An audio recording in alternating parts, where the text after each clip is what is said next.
Les vraies voix Sud Radio. Bonsoir Félix. Bonsoir. 3 mots dans l'actu qui sont belligérance, troupes et malaise. La présence de troupes occidentales en Ukraine ne ferait pas franchir le seuil de belligérance, assure le ministre des Affaires étrangères après les propos controversés d'Emmanuel Macron. Pendant ce temps, le Premier ministre Gabriel Attal assimile le RN à des troupes de Vladimir Poutine. Et puis le métro parisien, les RER, les Transiliens ne s'arrêteront plus en cas de malaise voyageur. Oui, ça paraît plus anecdotique, quoique à quelques mois des JO. Les vraies voix Sud Radio.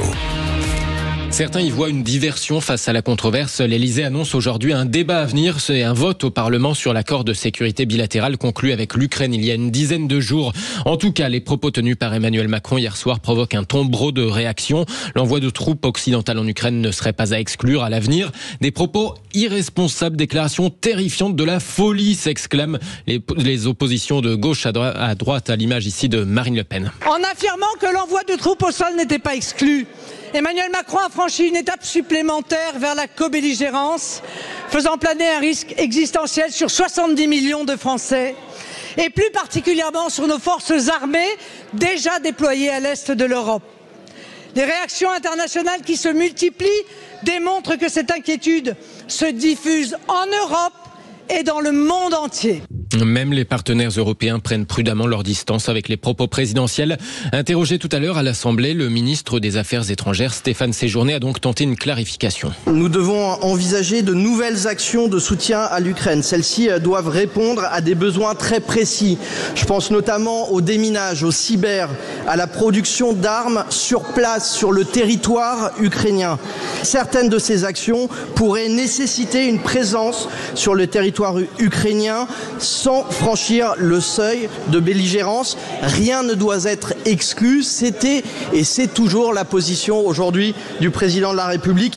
Le ministre des Affaires étrangères, Stéphane Séjourné, le Kremlin de son côté juge qu'il n'est, je cite, absolument pas dans l'intérêt des Occidentaux d'envoyer des soldats en Ukraine. Le simple fait d'évoquer cette possibilité constitue un nouvel élément très important dans le conflit, ajoute le porte-parole de la présidence russe. On va y revenir dans le grand débat des vraies voix. La Russie d'ailleurs, où l'on apprend par ailleurs aujourd'hui la condamnation du dissident Oleg Orlov, 2 ans et demi de prison prononcée par un tribunal de Moscou pour ses déclarations répétées justement, pour ses dénonciations de l'offensive militaire russe en Ukraine.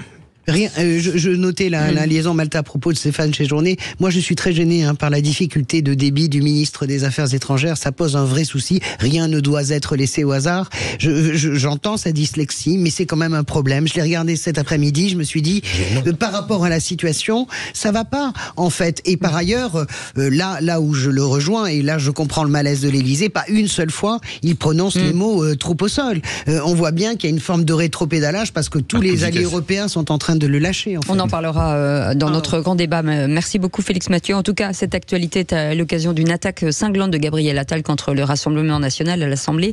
Et c'est notre deuxième mot, troupe. Oui, on entendait tout à l'heure la présidente du RN, Marine Le Pen. Eh bien, lui répondant, le Premier ministre Gabriel Attal a donc sorti l'artillerie lourde. Si vous aviez été élue en 2022, Madame Le Pen, on ne serait pas en train de fournir des armes aux Ukrainiens pour se défendre. On serait en train de fournir des armes à la Russie pour écraser les Ukrainiens. C'est ça la réalité. C'était dans votre programme.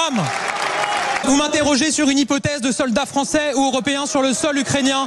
Mais je vais vous le dire, Madame Le Pen, quand on lit les enquêtes qui sont réalisées, encore celle du Washington Post le 30 décembre dernier, il y a lieu de se demander si les troupes de Vladimir Poutine ne sont pas déjà dans notre pays. Je parle de vous et de vos troupes, Madame Le Pen.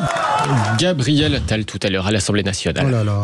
Et le 3e mot, malaise. Le métro parisien, les RER et les Transiliens ne s'arrêteront plus en cas de malaise voyageur. Oui, voilà qui intéressera non seulement les Franciliens, mais aussi les touristes et pourquoi pas les visiteurs de l'été prochain pour les JO. Jusqu'ici, un malaise parmi des milliers de voyageurs et c'est toute la rame, voire toute la ligne qui se trouvait immobilisée, c'est-à-dire beaucoup de monde évidemment. Une aberration selon la présidente de la région Île-de-France qui fait cette annonce ce matin. La doctrine va changer à l'image de ce qui se faisait déjà, dit-elle, à Tokyo ou à Londres. Coup de chaud, fatigue, vertige à bord. Si vous constatez qu'un voyageur présente des signes de malaise léger, nous vous invitons à l'accompagner hors du train et à alerter nos agents via les bornes d'appel présentes sur les quais.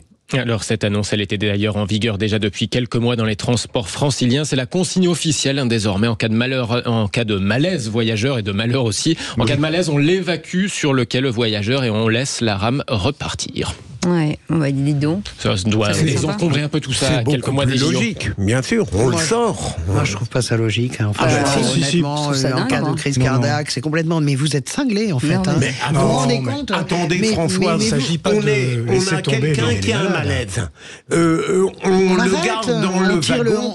Eh bien, il est si simple d'arrêter, de la faire sortir. Mais non, justement, ils arrêtent pas. Mais non, ils arrêtent pas. Ils arrêtent pas. Vous avez compris le truc, c'est qu'on attend la station suivante. Oui, voilà. C'est toujours 1 minute, pas plus.